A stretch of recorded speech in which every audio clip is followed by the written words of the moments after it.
with another video. This time it's a little different. I am going to explain to you how I started my boutique, the steps that you need to take to start your own boutique in case that's something that you're interested in, and then I had you guys ask me some questions on Instagram about my boutique specifically. So I think a lot of the questions that you asked I'll be answering anyway in how I started it. So hopefully I cover all of them, but I have my little notebook here with notes because it's a lot of information, so bear with me if I have to look at it. It's a lot to remember. So anyway, I just want to say that starting an online boutique has been a goal of mine for years, probably since I started blogging, which was almost 6 years ago now. So this has been a goal of mine for years, and then I finally decided that it was a good time to take the steps to start the process in starting a boutique. So that is a little explanation about why I started it, how I started it. I've just loved clothes. I think it's a great way for me to pick out items that I love that I can sell. So every item that I sell at my boutique is an item that I love. So just want to put that out there. And to get started with this venture journey of mine, I started out by watching a bunch of other YouTube videos. I just did a bunch of research because I knew that I just wanted to know a lot about the subject and starting a boutique and owning a boutique before actually jumping into it. I wanted to make sure that it was something that I thought I could actually handle and manage. So after doing all that research, I was like, yes, this is for me. I'm doing it. So I was just even more passionate about it once I learned more about what it takes to run a boutique. So today's video will mostly just be about starting the boutique, and then I'll do other videos in the future about how I find items, what I think will sell, stuff like that. Anyway, let's get into it. I'm gonna talk you through the steps of how I started my boutique. So step one, come up with a name. So this is tricky for me because I'm not a very creative person. Like, I'm not clever. I'm not like I said, I'm not creative. So I don't have like fun names. So I'm lucky because I had you guys as my audience, and like I consider you guys my friends, and I think you know me and you know a lot about what I've built as a brand. So I went to you in my Facebook group and I asked, what do you think? I said, I'm starting a boutique, and what do you think? I need name suggestions. What do you think the name should be? And you guys gave me a bunch of options, and I picked out some from those options that you listed and created a poll, and then you all voted on the one you thought would be best. And that one ended up being Styled by Lauren Rose.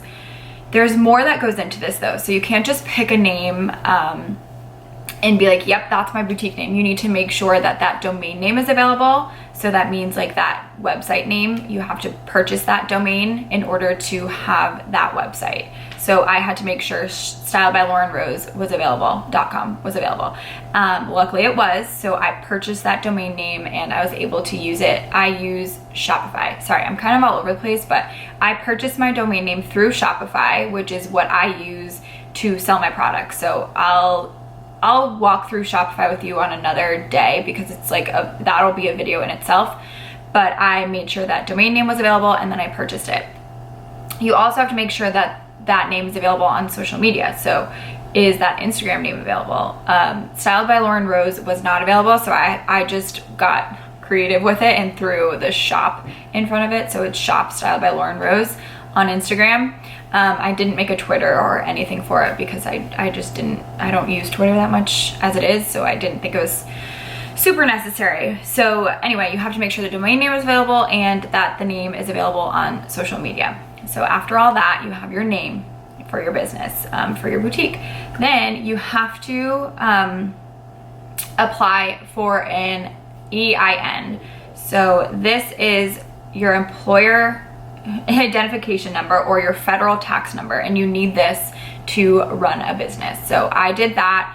I think you have to pay a certain amount of money. It'll probably depend on wherever you're located.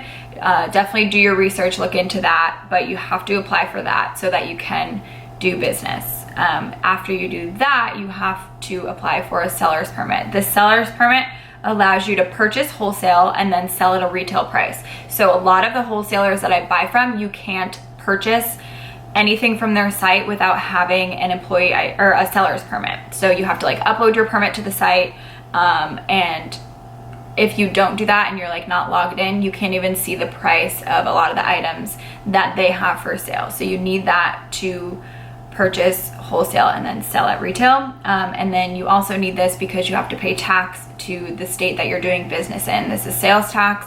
It's just part of doing business. Because you have a functioning business, you have to pay tax. Then after that, you have to file your fictitious business name. So this like gives you permission basically to do business in a name other than your own. So I filed my fictitious business name. I think I did it under, I forgot what I did, but I know Simply Lauren Rose is now an LLC. And then I believe I did doing business as Style by Lauren Rose, something like that. But it's tricky for me because I have my blog too. It's not just a boutique. So I have my blog business and then also a boutique. Then you should create a business bank account. This is something that I need to be better with. I need to make sure that the amount that I'm spending, that I'm still making an income. And it's been told to me before that you really won't make an income, you won't make a profit in your first year of business. So that's kind of what I'm expecting. But I just want to make sure that because buying wholesale and buying in bulk ends up being very expensive. So I need to make sure that the pricing makes sense and that I'm still able to make a profit and buy more wholesale clothes, if that makes sense. I don't know. I'm kind of all over the place. I'm just rambling. I'm sure you'll have more questions after this video, but this is just how I did it. So I created a business bank account so that I can specifically keep track of the money that I'm making for my boutique and the money that I'm spending on my boutique. So that's important too, because you want to know if your business is actually making you any money. Then you need to register your business in whatever town or city you're doing your business in. So for me, that's Westport right now because I'm running it from my parents' house because my apartment is way too small. So luckily they let me run my business out of their home. So that is pretty much all the steps you need to take. And then for wholesalers, I just did a bunch of research. Normally you can go to like trade shows and go look at a bunch of different booths that they have set up, but right now because of COVID, that's not happening. I think they're starting to open up a few shows like with appointment only, but they're not local to me. Like there's a huge one in Vegas over the summer, which I'm hoping I can go to. And you check out the wholesalers, their booths, so you can like feel the fabric, see what's coming. You can order for months in advance, but right now I can't do that. So I found a few wholesalers by doing research, watching YouTube videos, and the ones that I found I have loved. So I'm going to continue to buy from there. And then as I grow my boutique, hopefully I'll find more wholesalers that I can trust and that I love. So some of the wholesalers are more expensive than others. So that's why some of the clothes I sell are more expensive than others, if that makes sense. And what's the next question? Am I designing or am I just buying? So I do not design any of the clothes, I just buy them. I buy clothes that I would want to wear myself, that I feel that you as my followers would want to wear. I feel like after 5, almost 6 years of blogging, I have a good sense for what you as my followers want. And I feel like everyone who follows me must have some sort of similar style to me, or you know, you'll like some of the things that I share.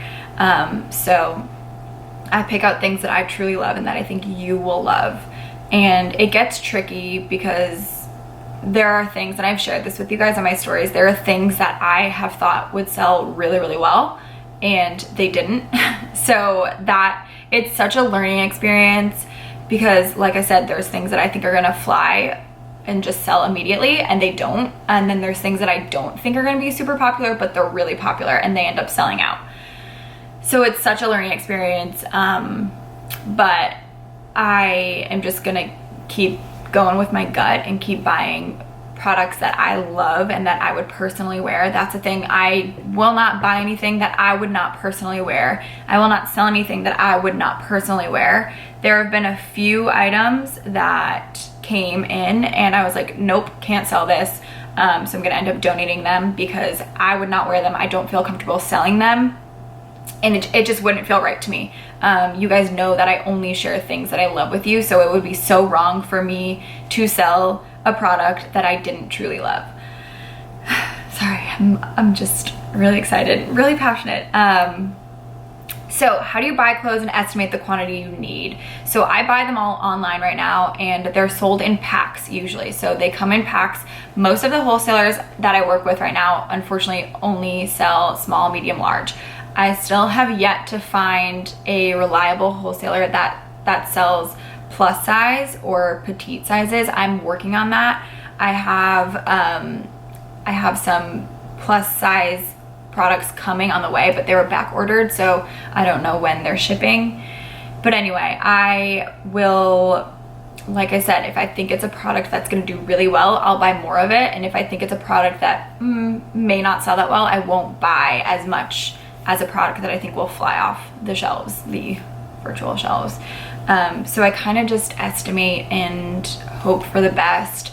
And then restocking things. There are certain things that I will restock, but there are certain things that I cannot restock anymore because they've sold out from the wholesaler.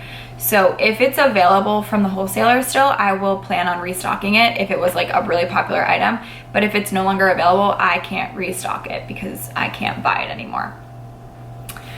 How did you find quality wholesalers? I talked about this a little bit before.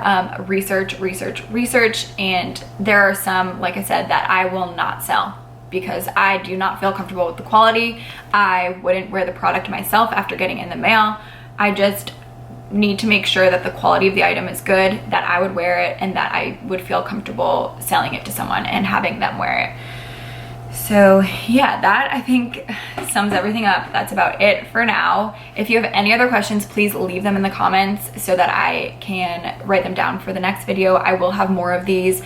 I hope this was helpful. I know I was rambling a lot, but I hope that if some of you want to start a boutique, that this will help you along the way, that this will give you a starting point. Definitely do your research on YouTube, on Google. Just look for people who have successful boutiques. I wouldn't even say mine is successful yet because it's been running for 3 months. But I just want to share my experience with you, and hopefully you guys enjoyed this video. Definitely subscribe if you like this video because there will be more. And give this video a thumbs up if you want to see more boutique content and more like about the business side of things. I know some people are interested and I know some people aren't, so I'm sorry if you are not. But there will be more house videos on the way. I'll be out of my apartment in less than a month, so I'll be doing an empty apartment tour, and then I will be doing an empty house tour of my new house as well. So subscribe for those videos so you don't miss those, and I will see you guys in my next video. I hope you guys have a great day, whatever day it may be that you are watching this.